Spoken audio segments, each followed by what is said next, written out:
The Eagle Brothers. There were once two great brother eagles, Jatayu and Sanpati, and Jatayu was king of all the eagle tribes, and among the birds of the air there was none more powerful than Jatayu. The brothers lived together on a crag of the mountains called the Home of Snow, which stretch across the northeast boundary of India. They lived there because there was no higher spot in all the world that could be found for their home. And day after day Jatayu ranged the air, marshalling his bird armies, or settling disputes, or swooping down on the things which he sought for food, for all the bird people belonged to Jatayu and owed him allegiance even with their lives, if so he should desire. And Jatayu was strong and took what he willed, without making excuse. And Jatayu was feared, even though there were those among the bird people who could tell how Jatayu could be gentle to the weak. And of these was his brother Sanpati. When Jatayu ranged the air, he was a king, but when he flew back on strong, outspread wing to his home in the snow mountains, he was only the big brother of little eagle Sanpati. And together as children they shared the day's meal, and together as children they talked of the wonders of the heavens. And always in their talk little eagle Sanpati noticed one yearning in the big brother whom he loved and admired. Illustration: The Eagle Brothers. I want to get to the sun. Oh, as near as I can, said big brother Jatayu. And day after day, little eagle Sanpati kept wondering how this could be managed. And his love for Jatayu was so great that it found a way. If one should fly between him and the sun to protect him, he said, it could be done.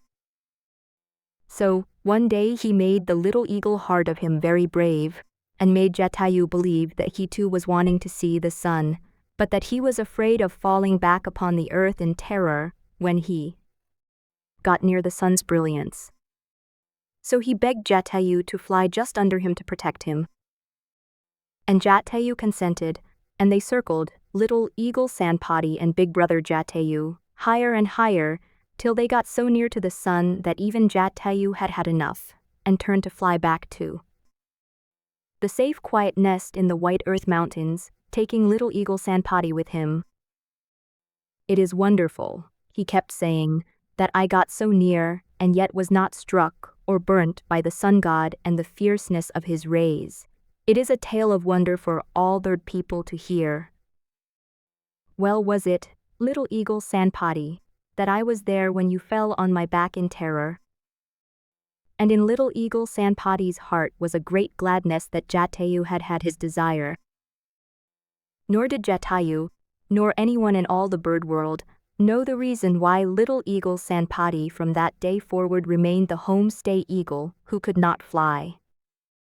It was because in protecting big brother Jatayu whom he loved, from the rays of the sun, poor little eagle Sanpati's wings had all been scorched away. The throne of justice. Long before time as we count it, there lived in India a great and just king whose name was Vikramaditya.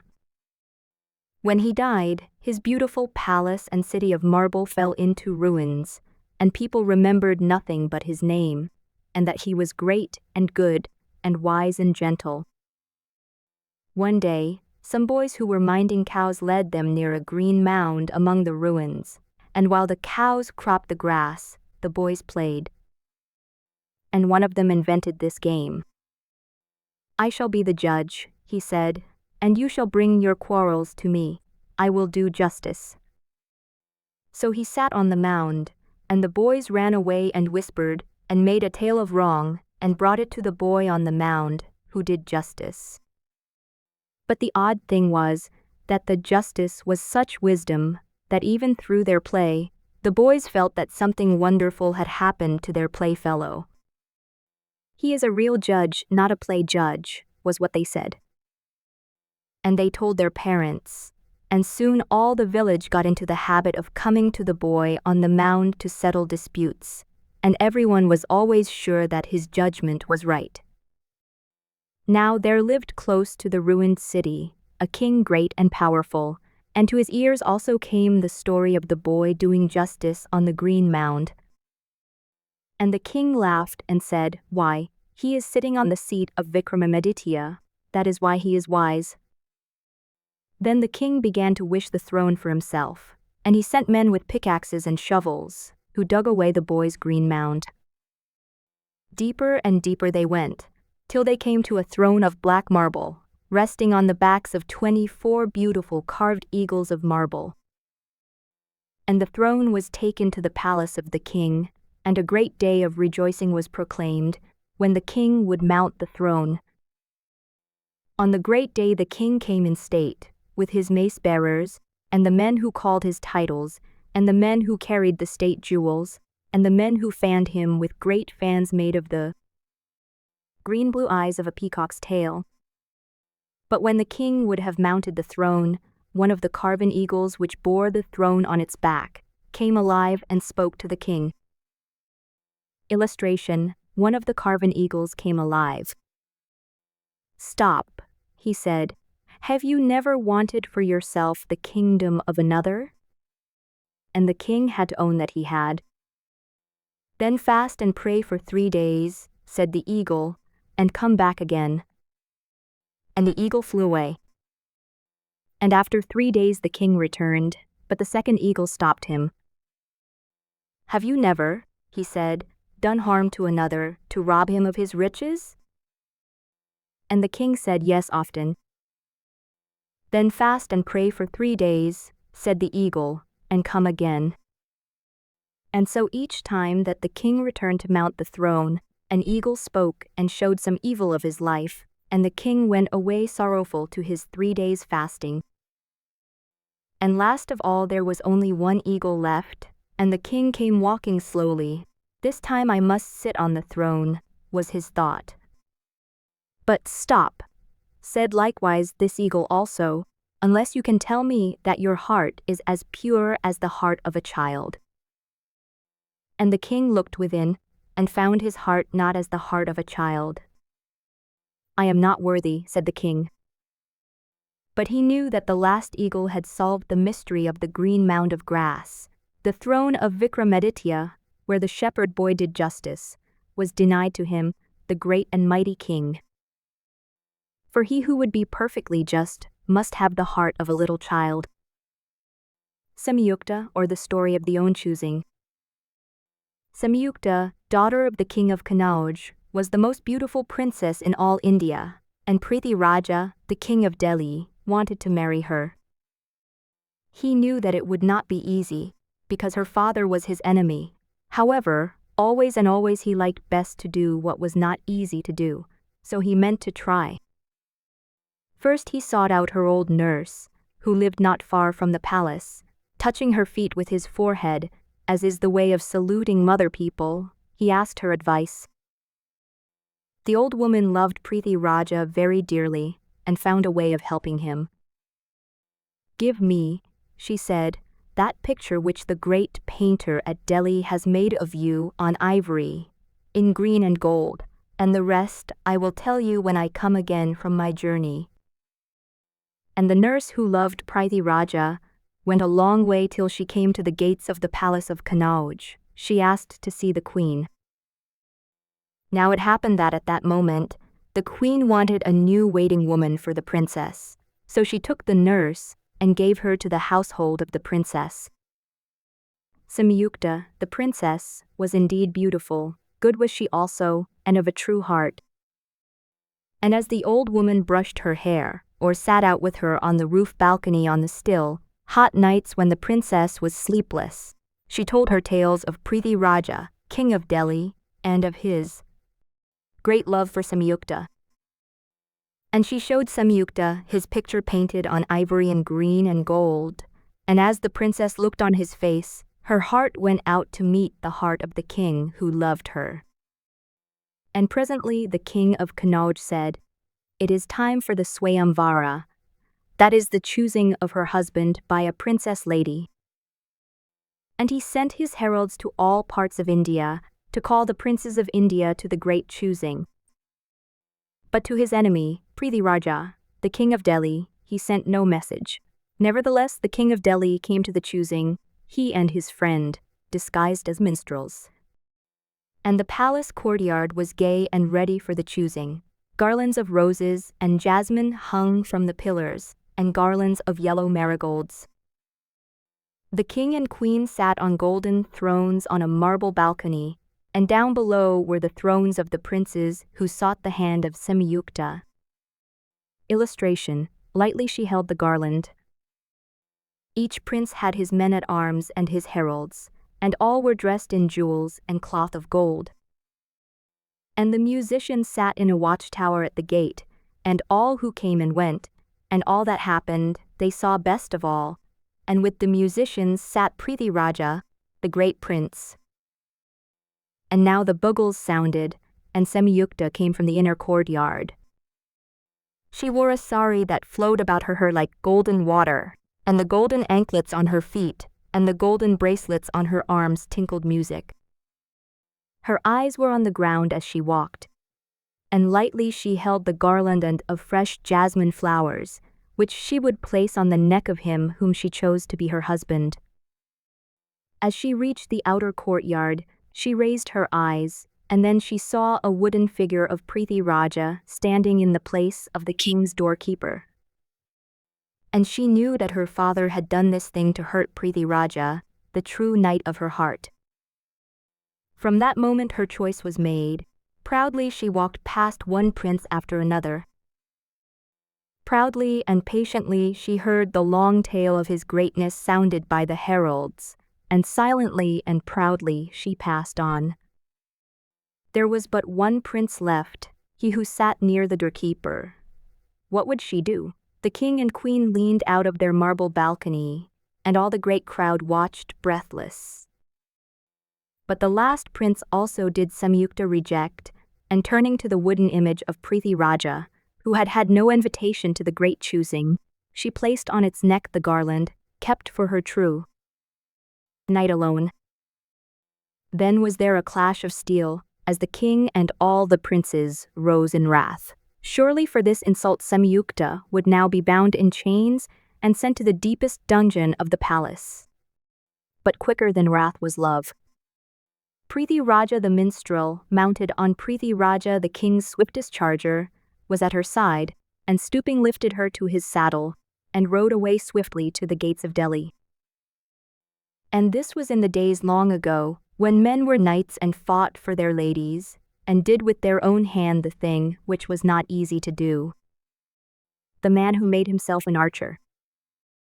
There was a master archer whose name was Drona, and it was he who taught all the princes of India to shoot, so that none could conquer them. Now he was jealous for the honor of the princes, and there came to him one named Ekavya, the king of a caste that was not the soldier caste, who said, "Teach me to shoot." But Drona made answer, "You are not of the knightly caste. I cannot teach you," for he was afraid that the low caste man might become the equal of the high-born princes. Then Ekalavya went away very sadly to the forest and built a shrine to Drona, the master archer. And he thought about him, and fasted and prayed night and day for skill in shooting, and night and day he practiced ceaselessly, shooting arrows into the distance, shooting and shooting. And he forgot the riches of his palace and all the pleasures of the world in reaching out to his great desire. One day Drona and the high-born princes were out shooting in the forest, and they had with them a dog. And the dog strayed from the princes and lost his way, barking in the darkness for his masters, not far from the shrine of Ekalavya. And Ekalavya heard, and shot an arrow in the direction of the sound, and the arrow went straight into the dog's mouth. And the dog ran howling to his masters. And they were very angry, for said they, "Someone who can shoot has sent this arrow into the dog's mouth." And they made the dog show them the way to the shrine, and there was Ekalavya shooting ceaselessly. Illustration: Ekalavya at the shrine. "Who are you?" said the princes, "who have skill in shooting even as ourselves?" "I am Ekalavya," said he, a pupil of the great master archer Drona. So the princes went and told Drona, and he came back with them to the shrine in the forest. "How say you," said Drona, "that you are my pupil?" "Because I have taught myself to shoot, thinking only of you and your great skill in shooting." Then said Drona, "If you are my pupil, give me the fee due to a master." "Most gladly," said Ekalavya, a great joy in his face. "Ask what you will. I have nothing I would not give with all my heart." "Is that true?" said Drona. "Well then, I ask the thumb of your right hand." And Ekalavya, allowing no look of sadness to spoil his gift, cut off his thumb, without a word, and laid it at the feet of the master archer. But Drona spurned it and walked away. Then Ekalavya turned again to his shooting, but he found that, with the loss of his thumb, his skill had gone forever. So were the great ones left without a rival. But in heaven the gods said, "Ekalavya is truly of the knightly caste," and men knew it not. The blue bird and the archer. One day Drona, the master archer, made trial of the skill of the princes his pupils. He had them all out before him together. "Take your bows and arrows," said he, "and be ready to shoot, when I tell you, at the blue bird in yonder tree." Prince Yudhishthira, being the eldest, was called first. "Be ready to shoot," said Drona, "but tell me first what you see. Do you see the bird?" "Yes," said Yudhishthira. "What else do you see? Myself, your brothers, or the tree?" "I see yourself, my brothers, the tree, and the bird." 3 times Drona asked this question, and 3 times was he thus answered. Then very sorrowfully he turned from Yudhishthira. Not by him was the bird to be shot. Prince after prince he questioned on this wise, and all alike made answer, "I see you, my brothers, the tree and the bird." And now there was but one prince left, Arjun, the master's favorite pupil. "Tell me, Arjun, with bow bent, what do you see?" "I see a bird." "Do you not see myself, your brothers, the tree?" "I see the bird alone," said Arjun, "not you nor the tree, nor my brothers." "Of what color is the bird?" "I see only a bird's head." "Then shoot," said Drona joyfully, and even as he expected, as soon as the arrow sped from the bow, the bird was headless. Illustration: Draupadi and the Great Game. When Arjun grew to be a man, one of his first battles was against a king called Drupada. He and his 4 brothers, the Pandavas as they were called, put their soldiers in a ring round King Drupada's fortress, and let no one pass out or go in. In a week all the king's servants were dead, and the brothers marched into the palace, and took all that they wanted of gold and emeralds, of horses and chariots. The lady Draupadi also, the king's daughter, became theirs by the rules of war. And Draupadi lived happily with her mother-in-law and the princes. And all went well, till an enemy of the brothers, jealous of their happiness and their power, tempted Yudhishthira, the eldest of the 5.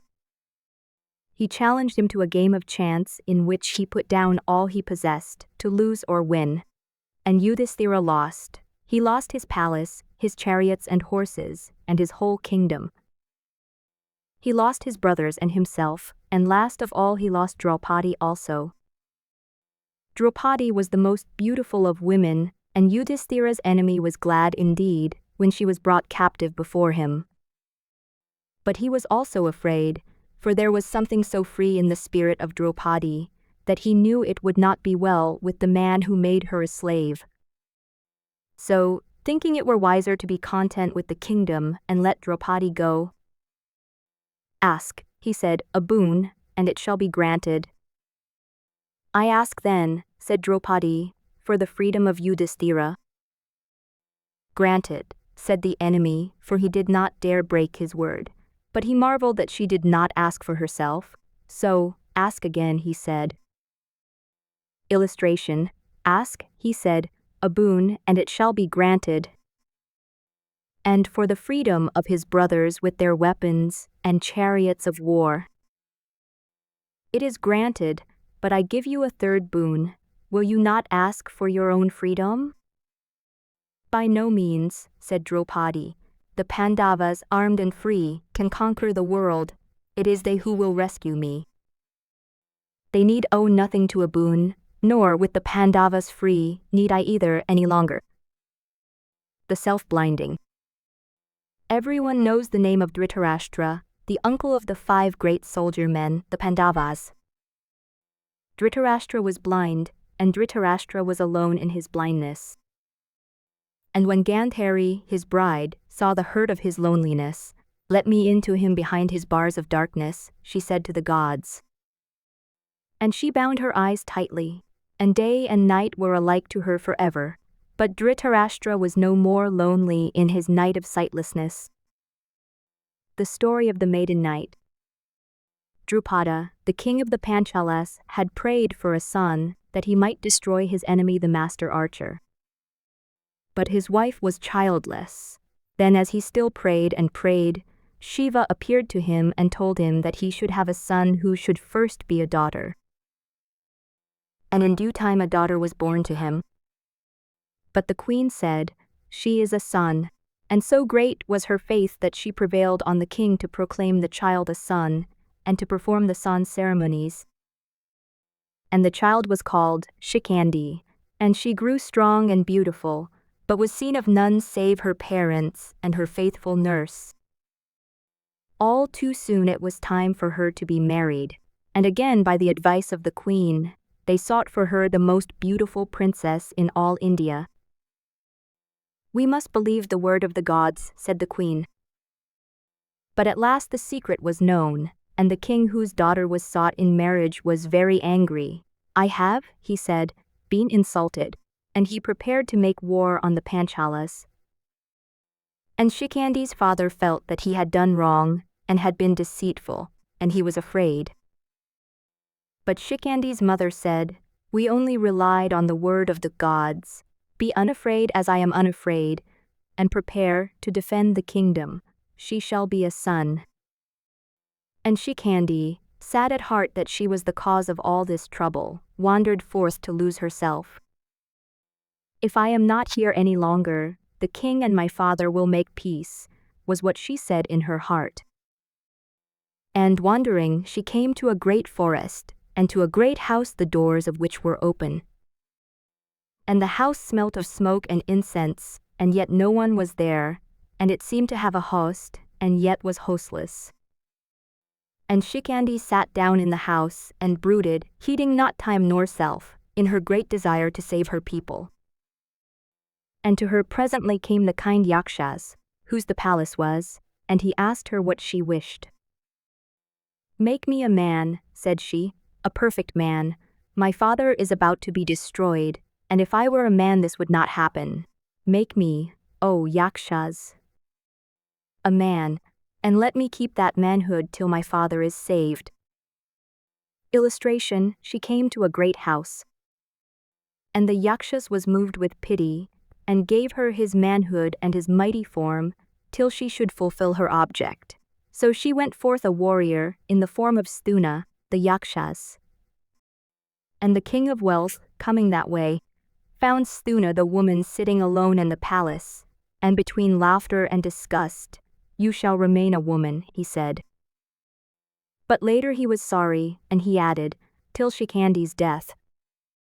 So was fulfilled the promise of Shiva, she shall be first a daughter, and then a son, Shikandi, maiden knight. And the mother of Shikandi was full of a great gladness, that she had believed the word of the gods. The way of friendship.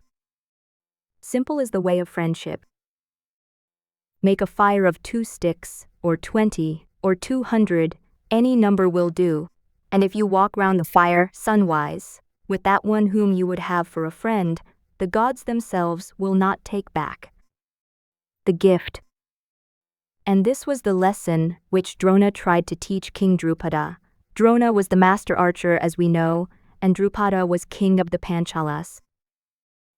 Now Drupada was not worthy of friendship, for he did not believe that 2 sticks would do for the lighting of the fire of friendship.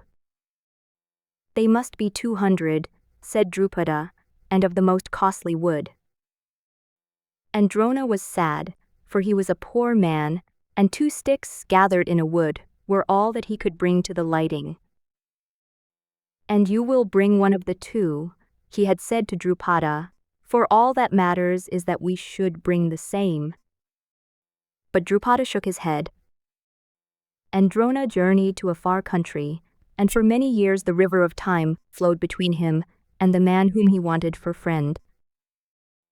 And at last they were once again on the same bank of the river, and Drona's pupils, Arjun and his brother princes, took Drupada captive and brought him to Drona.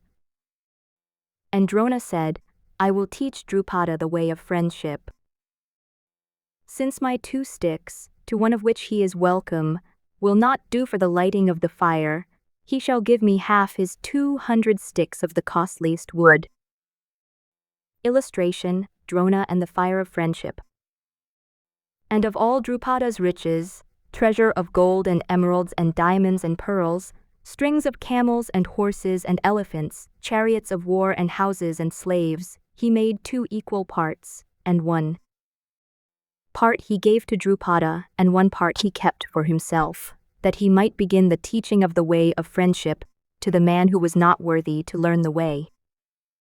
Sibirana and the Grey Dove. Long and long ago, there lived a king called Sibirana. He was known to all the world as a man who protected the weak, but who yet did not withhold that which might belong to the strong. So nearly perfect was he that the gods asked the greatest god to test his goodness. And this was the way of the testing.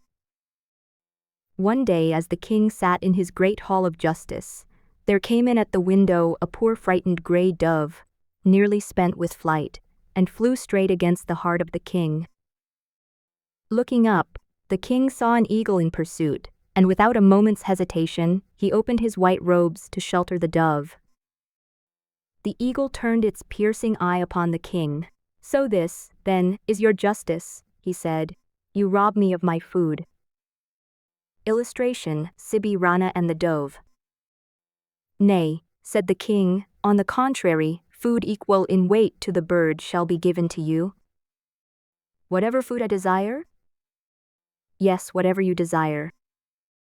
But if I desire your own flesh? My flesh shall be given, said the king. Then I wish the weight of the bird to be taken from your right side, and in the presence of the queen and your small son, demanded the eagle.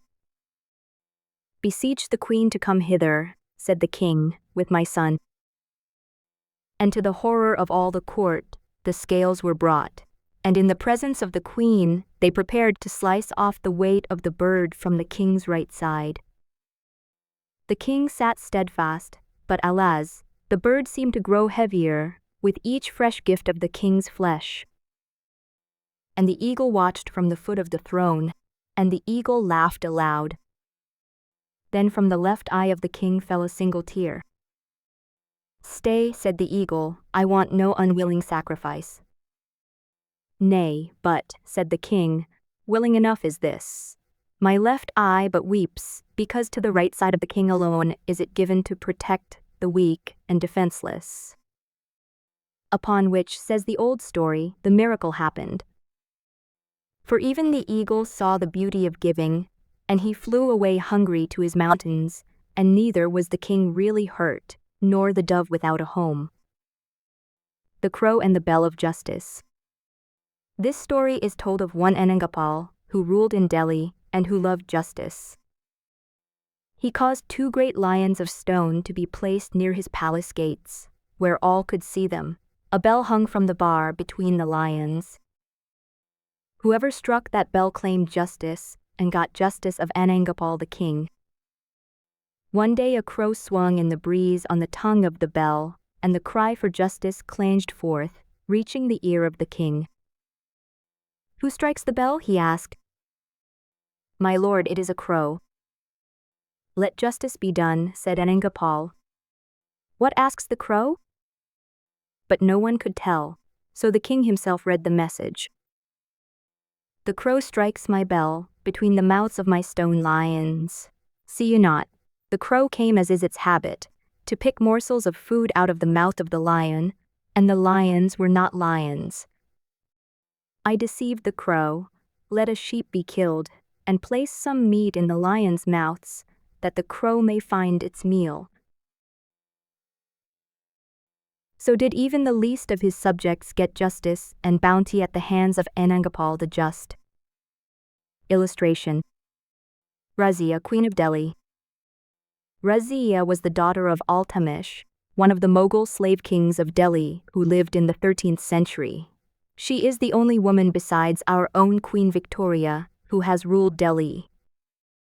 Altamish had sons also, but when he was dying he said, "You will find no one better fitted to rule the kingdom than my daughter Razia." And after his nobles had suffered for some time the cruelty and injustice of Razia's half-brother, they began to see that the king was right. And Razia herself helped them. The king had given order that anyone who had a petition to make should appear at the Great Might Mosque in Delhi on a Friday morning, wearing a colored garment, and his petition would be heard forthwith. Now, on a Friday morning when all the men worshippers, in their beautiful white garments, had assembled at the mosque for the weekly prayer, Razia made herself brave to go among them dressed in a veil of the prophet's green, a figure whom none could miss. And the people remembered the custom of the good king who had denied a hearing to no one. And they said, "The king's daughter is herself today a beggar." So they listened, making it easy for Razia to speak. And Razia said, "My brother has killed his brother, and now he would slay me." And all the people, as one man, vowed to help her, and Razia was put upon the throne of Delhi. Illustration, Razia and the peasant. And Razia ruled as few men have ruled in Delhi. She loved justice and mercy, and she gave both to her people. She led them to battle, pitching her own tent in the place of greatest danger. She was generous and wise, and entirely forgetful of her woman's self. All this her people knew of her, and all this historians have said of her. But one old man, who wrote the longest tale of her gifts and virtues, tells us the reason of her failure to rule India. She was a great monarch, but she was a woman, and she ruled as a man. The Moslem people of those days could not forgive her that. They could not forgive her that, being a woman, she came before them with face unveiled, that, being a woman, she did successfully the work of a man, and asked no woman's reward. And so, though they took her love and protection for so long that they forgot the cruelty of her brother who had reigned before, they turned against her in the end and dethroned her, and put her in prison. From prison later, she escaped, and led an army to regain her kingdom, and perhaps she might some day have won it back, but for a sad thing that befell her. In the battle which she waged she was defeated, and fled alone to the jungles. Passing through a field, she saw an old peasant at work, and begged for some food, for she was starving. The man gave her a piece of bread, which she ate gladly, and then being worn out, she tied her horse to a tree and lay down in the field to take a short rest. She wore the dress of a man, but the peasant saw her jewels gleaming as she slept unprotected in that lonely spot. He knew that she was a woman, and no more afraid of her, he killed her and buried her there, in a corner of a field outside the walls of that Delhi which she had ruled. So Razia lost her kingdom, because she was not enough of a woman to make her people love a woman ruler, and she died, because she was a woman, and without protection. And her story is told here, for the reason that we know now that the old historian was wrong, and that a woman need not fail even in the great work of a sovereign, only because she is a woman. Razia failed, because she thought that for success she must put aside her womanhood. Our Queen Victoria succeeded. And one of the things which we know that she gave to her people was that same great heart of a woman and a mother, which poor Razia believed that she must slay. Baber the tiger.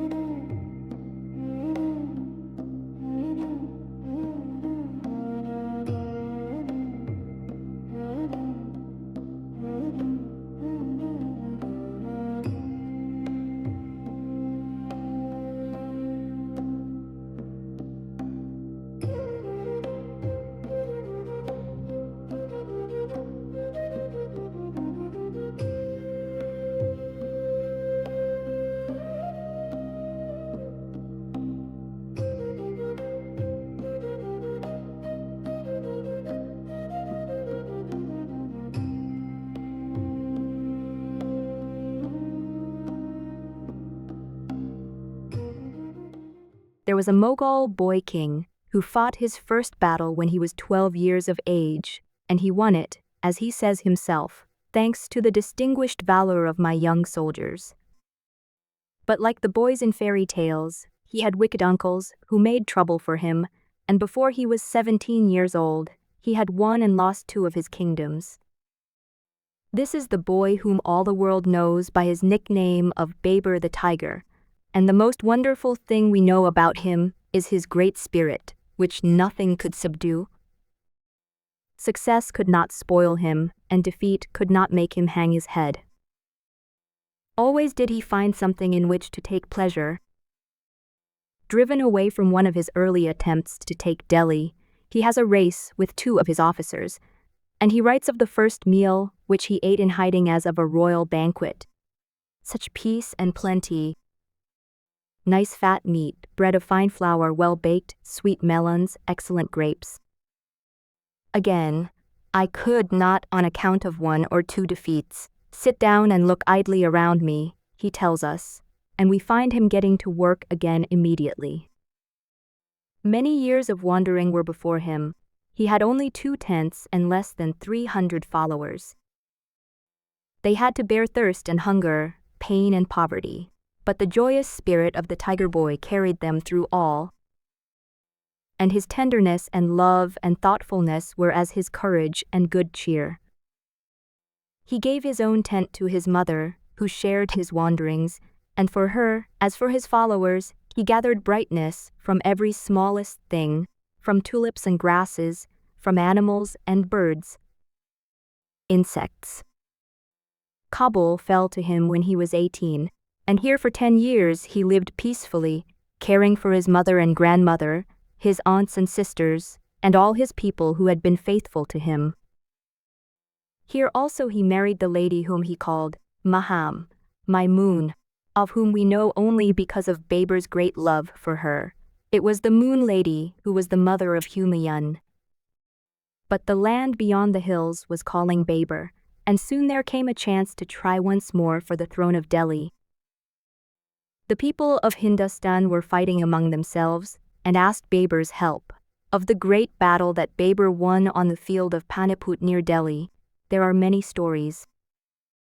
Illustration: Baber's vow. Battle was joined at the time of early morning prayers, and by midday Baber the tiger was lord of Delhi and Agra.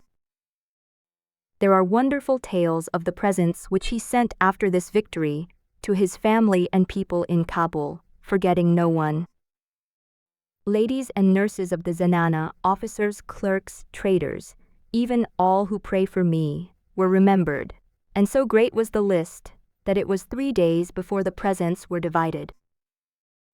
To his daughters and aunts and the princesses of the Zenana were given gold plates full of gems, trays of coins, and 9 different kinds of stuff chosen for each lady by Baber himself, uplifting us.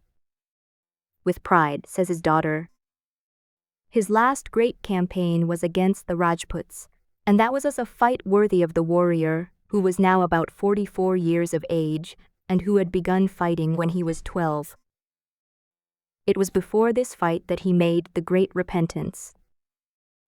When Baber was in Kabul, he had learnt to drink wine, and had grown to be fond of this indulgence. Walking round his outposts, however, before the Rajput battle, the thought came to Baber that it would be good to mend his life now in this matter, so that he might have something to give in penitence to God. And he sent immediately for his great goblets of gold and silver studded with precious stones, and there on the battlefield he had them broken to pieces and given to the poor, vowing that he would never drink wine again. That night and the next, 300 of his nobles did likewise, pouring upon the ground the wine which they had brought with them. So, having knocked on the door of penitence, did they join battle, and once more victory was theirs. The last tale which the books tell of Baber is beautiful. He loved Humayun, the son of his moon lady, as we know, with all his heart, and Humayun was ill. Everything that the doctors could do was done, but Humayun was sick unto death. Then a holy man said to Baber, if some precious thing were given to God in exchange for Humayun, God might let him live. And the holy man talked of the Kohinoor, which Baber had got from Gwalior, and which is now in the crown of our King Emperor of Britain. But Baber, who more than anyone we know had loved being alive, said, no, that is not the most precious thing I have to give. There is my life. And he walked 3 times round Humayun's bed, saying, O God, if a life may be given for a life, I, who am Baber, I give my life and my being for Humayun. And he went away and prayed and fasted, saying many times, I have borne it away, I have prevailed. That night Baber fell ill, and Humayun began to get better. Then Baber called his nobles together, and charged them to serve Humayun faithfully, for he himself would rule no more. And 3 days later he did indeed pass out from the life which he had loved so well, and had laid down so lovingly. Illustration: the water carrier claims his reward. The king who kept his word. There is one story told of Humayun, the moon lady's son, which is worth remembering. Sher Khan, the Afghan, turned traitor, and the king was compelled to fly for his life, but there was no escape except across a river in flood, and his horse sank exhausted in midstream. Then the king would have died, but a water carrier on the opposite bank saw the king's trouble and brought him his own skin bags, on which Humayun floated safely to land. I have nothing to give thee now, said the king, but come to me in Agra, and if I live thou shalt sit on my throne for a whole day. The king did live and got back his kingdom, and the water carrier came to claim his reward. Humayun kept his word like the king that he was.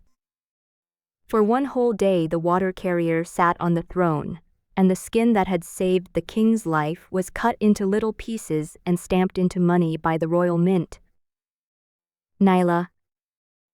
Gayaz ud-Din Tughlaq, the Mughal, had heard of the beauty of the daughters of Ranamal Bhatti, the Rajput, and he wished a Rajput princess for the wife of his brother Rajab. But when he sent to ask this, Ranamal made a haughty answer. No daughter of the moon could wed with a slayer of cows. Then Tughlaq demanded it at once, and in cash, a whole year's tribute to be paid to Delhi, and Ranamal was sad, for though the people stripped themselves bare, it would not be easy. And the sound of the people's crying reached the ears of Ranamal's old mother, who came to her son's house weeping, with unbound hair, to plead for the people. And as she came, Naila, the most beautiful of Ranamal's daughters, saw her and ran to open the door to her. Why weeps my grandmother? Asked Naila. Because of you, said the old woman. The Turk is taxing our people, because your father will not give you in marriage to the Turk as he desires. If to give me to the Turk will save our people, said Naila, send me at once, grandmother. Think only that the robber Turks have carried off one of your jewels, so did Naila give herself for her country. And afterwards her only son Firoz Shah served his people in the same spirit, he was loved by them all. Cruelty gave place to kindness, taking to giving, hating to loving, and for 37 years there was peace and prosperity and goodwill in Delhi. The Lotus Lady. In the days when Ala ad-Din, the Muslim, ruled at Delhi, the beautiful rock fortress Chittor was the capital of Rajputana, and brave Prince Bhimsi was regent for his nephew the baby king. Now Bhimsi had a most beautiful wife, the Lotus Lady, the fame of whose beauty had gone forth all over India. And in the old days men thought it not wrong to try and snatch away from others anything which they wished to possess, be this thing what it might, rich city or lovely lady or priceless jewel. So Ala ad-Din waged war on Chittor in order to capture the lovely Lotus Lady, but the Rajput warriors laughed him to scorn and defeated him and kept safe their beauteous Lady of the Lotus. Then Ala ad-Din pretended to be very much ashamed that he had ever even imagined that Prince Bhimsi would let the princess be taken captive by an enemy. But, he added, I have come a long way and have fought hard, and you have conquered. Therefore before I go, let me look, I pray, but for 1 minute on the beauty of which I have heard so much. Let me see the face of the princess lady, just for a breathing space, not openly, but in a mirror, so that I may have in my soul a vision of the perfectly beautiful, to help me in the days that remain. And Bhimsi was so noble a knight that he was moved by these words to grant his enemy his desire. Ala ad-Din pretended to be very grateful, and the courteous knight, Bhimsi, was sorry for the enemy whom he had defeated. Thinking him to be also a knight and bound by knightly courtesies and honor, he accompanied him alone outside the gates of the city to set him on his way. But when Ala ad-Din got Bhimsi alone and at his mercy, he carried him captive to his own camp, only in exchange for the Lotus Lady herself, he declared, would he release the Rajput prince regent. Then all the knights and warriors of Chittor took counsel with the princess as to what should be done, and the Lotus Lady was brave, for she loved her lord very dearly. So in concert with her nobles, she arranged that word should be sent to Ala ad-Din that she was coming, as he commanded, to release her lord, but that she craved a few minutes' speech of her lord before parting with him forever. And Ala ad-Din granted her request. Illustration: the Lotus Lady at the prisoner's tent. So, for the camp of the enemy set forth a great procession of palanquins and mace-bearers, and Ala ad-Din was not afraid, for he knew that so great a lady might not be abroad without her waiting women, and her mistresses of the robes, and her mace-bearers and the slaves who did her bidding, one slave for each separate duty of the care of her lovely person.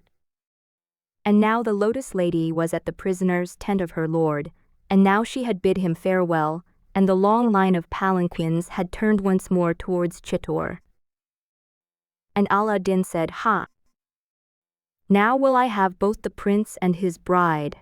And he ordered the palanquins to stop, thinking to make an easy capture of the prisoner whom he had just exchanged among the palanquins of the womenfolk. But the warriors of Chittor had prepared a surprise for Ala ad-Din, the traitor. Forth from every palanquin streamed the bravest of Chittor's Rajput knights. The very palanquin bearers were warriors, and they fought and routed Ala ad-Din and his hosts, and carried their prince and his lady safely to the palace of their fortress home. And Ala ad-Din fled in haste to Delhi. But Ala ad-Din never forgot this second disgrace, nor, it is said, could he forget the face of the Lotus Lady. He must have been a bad man indeed, and no knight at all, in that even the vision of perfect beauty had not the power to kill in him that which was base and self-seeking. So yet once more he sallied forth against Chittor long years afterwards, when the baby king was full grown, and with his 12 brave sons and Bhimsi, and the other brave Rajput princes, kept faithful guard over the honor of knighthood in Rajputana. And Allah ad-Din took with him mighty armies and great engines of war, and by sheer force of numbers and deadly weapons, he bore down the brave little body of knights fighting on the walls of their beloved city. Then again the knights sat in council. Our weak and defenseless ones shall not, they said, fall into the hands of a coward enemy. And they took their women down into the vaults beneath the city, where the Rajput woman was wont to go through fire to meet her lord, who had died in battle. And they left them enough wood and fire for the sacrifice. And the women wore their most beautiful garments, to walk down to the vaults, a long line of beauty and courage led by the Queen of Beauty, the Lotus Lady herself. And now it was the turn of the men, and the king and his sons and his brave knights all strove as to who should be first to meet single-handed the enemy at the gates. And they cast lots, and went one by one clad in the Rajput saffron robe of conquest, and single-handed each hewed his way through the gates, strewing the moat and outworks with the bodies of the slain. But Ayashi, his beloved son, had the king sent secretly beforehand to a place of safety, that the race of warriors might still continue. And when night fell, the last of the Rajputs had left the city, having laid, each man, at the feet of the true knight and champion of the defenseless, a full sheaf of the unknightly ones. And Allah ad-Din came walking carefully across this carpet of the dead, into a fortress of which the gates were wide, but no man nor woman nor child found he anywhere in Chittor. All was emptiness, palace and hut, and bathing ghat, and council chamber, and garden and marble-latticed roof, empty, all empty. Then at last did he realize that what was in his hands was not victory but defeat, and that the beauty and goodness of which we are not worthy may not, in this life or the next, be taken by violence. The perfect host. Rasmal Rana of Marwar had 3 sons, Sanga, Prithi Raj, and Jismal, and Prithi Raj was ambitious, and would boast that fate meant him to lead the sons of Marwar. One day when he was boasting on this wise, his eldest brother Sanga said, "Let the gods decide between us, brother. Although I am the eldest, you are welcome to my birthright, if so it is written, at the tiger's mount lives the priestess who sees the future. Let us ask her who is to lead the 10,000 towns of Marwar when our father is dead." So they rode on together to the tiger's mount. The cave was empty, and they sat down to await the priestess. The cave was simply furnished, a bed, a panther's skin, a beggar's bowl of water. Prithi Raj made for the bed, but Sanga sought the hearthrug. And the priestess entered and looked at Sanga. "In olden times," she said, "the panther's skin was the seat of princes. As now you sit on this skin, so one day shall you sit on the throne of Marwar." At this Prithi Raj drew his sword and would have slain his brother, but their uncle stepped between, and Sanga escaped. He rode hard, his horse bleeding from sword thrusts, for Jismal, his younger brother, was after him while the uncle engaged Prithi Raj. A long way from the mount he came upon a very holy sanctuary. At its gates stood Ratarbida, the perfect host. His horse stood beside him ready for a journey. Illustration: Nay, not while he is my guest. "I am Sanga, son of Rasmal Rana. My brothers seek to kill me," said Sanga. "Have no fear," said Ratarbida. "I will defend the sanctuary while you get away. See, there is my horse." And even as he spoke his eyes traveled to the speck of dust on the horizon. And now Jismal and his men had come up, but Ratarbida stood alone at the door of the sanctuary. "We want Sanga. He is my guest." "Then let us seek for him." "Nay, not while he is my guest," said Ratarbida, the perfect host, drawing his sword. Alone he stood against them, and when at last they forced their way into the sanctuary over his dead body, Sanga was far away in safety. And the perfect host had kept his tradition of hospitality. The dove girl and the prince. There was once a Persian prince of noble birth who lost all his money.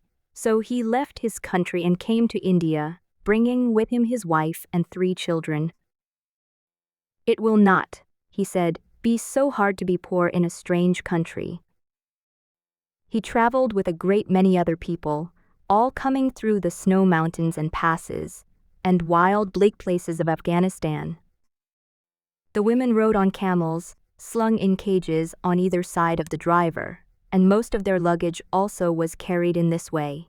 The men walked, and the journey took a weary long time for man and beast.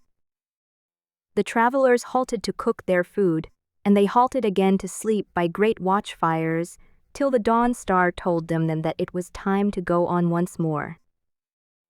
One day a baby was born to the wife of the Persian, and he was very cross. "It is only a girl," he said, "and no use at all." So when no one was looking he laid it on the grass by the roadside, and meant to go away and leave it there to die. Now it happened that a great man known at the court of the Emperor Akbar was also traveling with the pilgrims for safety, for there were many robbers in those days, and only if a man traveled with a crowd of people in what was called a caravan could he be safe. And the great man saw the poor little baby lying alone on the grass, and as it seemed to belong to no one, he said he would take it for his own. And he looked about among the women in the caravan for a nurse. Illustration: the second dove also flew happily away. And the baby's mother came forward and said, "Please let me be nurse."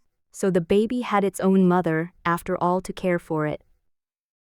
Now the great man from Akbar's court was so kind that the woman told him all her story, and he asked to see her husband and her sons, and sent them all to the emperor himself for protection. So it came to pass that the man from Persia got work and honor at the emperor's court. And the baby born by the roadside grew very beautiful, and was called Mir-un-Nisa, which means the son of womankind. She lived near the palace, and would go with the women into the palace gardens, whenever the great fairs took place, where the Zenana women sold their lovely work and embroideries. And at one of these fairs, Prince Salim, the emperor's son, lost his way in an empty part of the garden, where he could see no one but a small girl at play. He had in his hands his 2 favorite doves, and, wanting to fly kites with the boys at the fair, he told the little girl, who was our son of womankind, to hold the doves till he should return. "Take care," he said, "don't let them fly." When he came back, Mir-un-Nisa had only 1 dove in her hands. "Where is the other?" said Prince Salim. "I let it fly," said Mir-un-Nisa. "And how did you do that, stupid one?" said the prince angrily. "Just so, my prince," said Mir-un-Nisa, opening her other hand, from which the second dove also flew happily away. She looked so beautiful in her naughtiness that the prince fell in love with her that minute. And many years afterwards, when he became emperor, he married her and changed her name to Nur Mahal, the light of the palace. And again, for she seemed more beautiful still to him every day, he changed it to Nur Jahan, the light of the world. Ima. And her lovely face is still to be seen painted on ivory and vellum among the treasures of the ancient city of Delhi. Illustration: the boy who was always 13. There were once a man and woman so truly good that the great God said he would reward them whatever they wished to ask. "We want a son," said the man and his wife. "You shall have a son," said Shiva, the great god, "but you must now choose the kind of son you want. Will you have him perfect in every way, beautiful and good and clever, and loved by all the world, but doomed to be no older than his 13th year? Or will you have him just an ordinary boy, but living as long as the ordinary man, so that you may even see his children's children? Choose, that which you wish shall be given." And the man and his wife were sorrowful, for to choose was not easy. How could they bear their son to die when he was 13?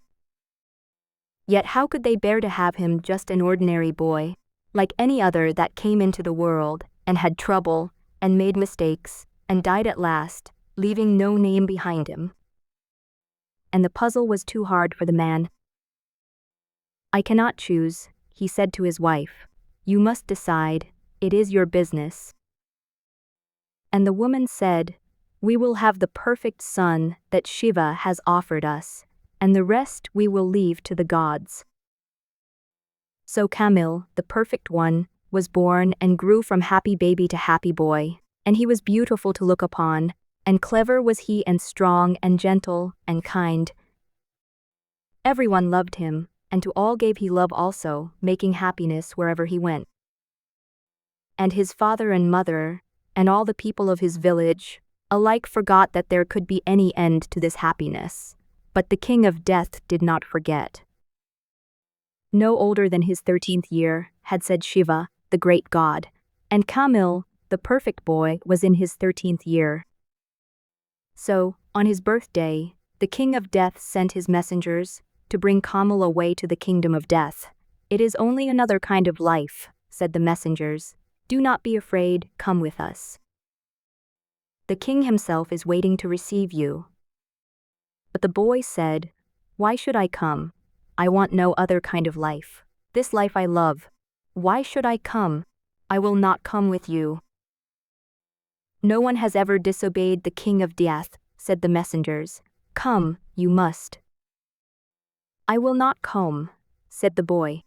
"Go back to the king of death and say, 'The boy who loves the life he knows, says that he cannot come to the new life, which he does not know.'"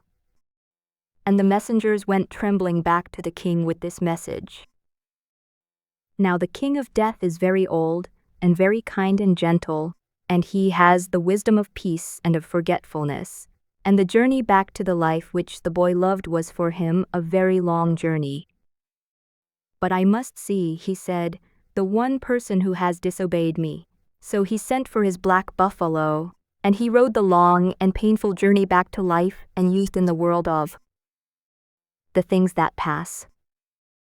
And it was springtime, and the leaves of the pipal tree were shining after a shower of rain, which had made all the world smell sweet with the good earth smell, and the birds were singing.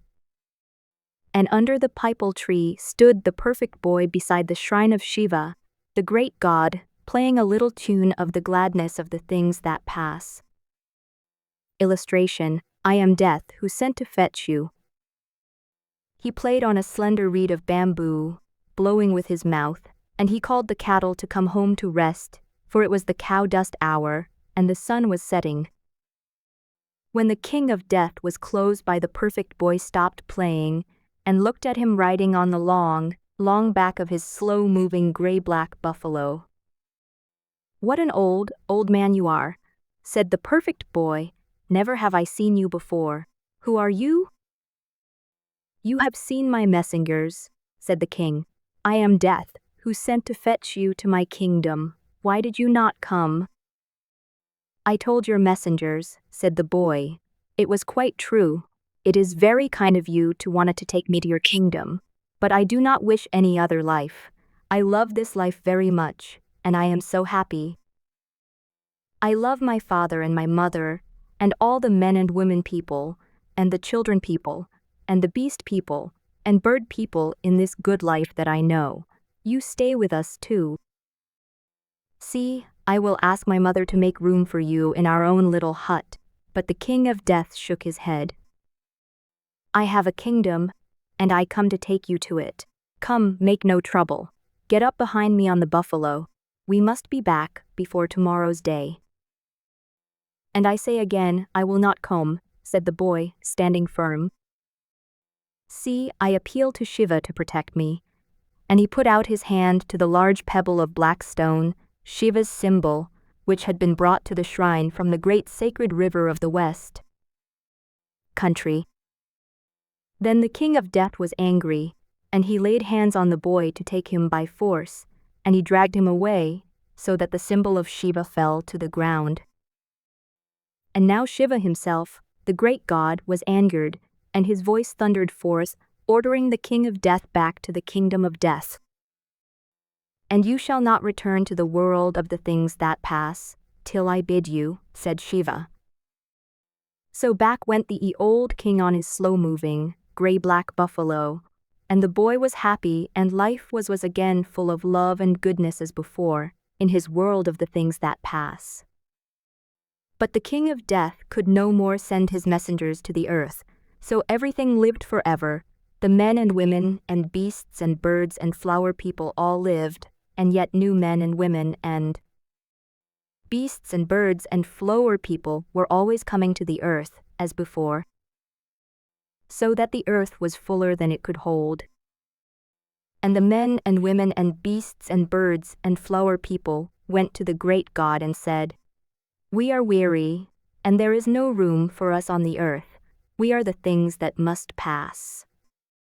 Send the king of death to take us to the kingdom of peace and forgetfulness and quiet sleep." And the great God said, "I will not, I have spoken." Then the tired earth people went to Parvati, the wife of Shiva, and, "Please help us," they said. "See how full the earth is. There is no room for us all, and some of us are weary and would sleep." So Parvati went to the great God. "The earth is very full," she said. "Will you not let the king of death send his slow-moving gray-black buffalo for the tired earth people?" "No," said Shiva. "He insulted my symbol. He may not return to the earth. I have spoken." "But you did say that the perfect boy was to be no older than his 13th year, said Parvati. "That was why the king of death came to fetch him." And Shiva was silent, not knowing what to answer. "But when you said that, you only meant that he should never look older than his 13th year, though he might live and live as long as he liked," said clever goddess Parvati. And Shiva waited, for surely here was a way out of a difficulty. And poor old King Death was not clever enough to understand this, and thought that you meant him to take the boy away. It was only stupidity. Forgive him. And Shiva said, "It shall be as you ask." "Then give the message," said goddess Parvati.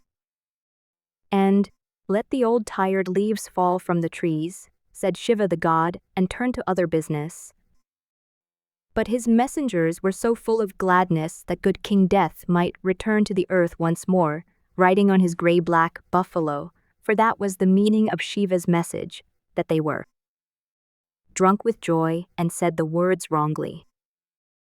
"Let the old leaves and the middle-aged leaves and the little baby leaves fall from the trees," was what they said when they flew back to the earth on the wings of the morning. And that is why to this day, old and young, boys and babies, all alike ride, when the great God wills, upon the gray-black buffalo, as it makes its slow-moving way to the quiet kingdom of death. But Kamil, the perfect boy, lived in the world that he loved, and was always just 13 years old, and no more. "And it was well," said the man, his father, "that I left the son puzzle to you, O mother of Kamil.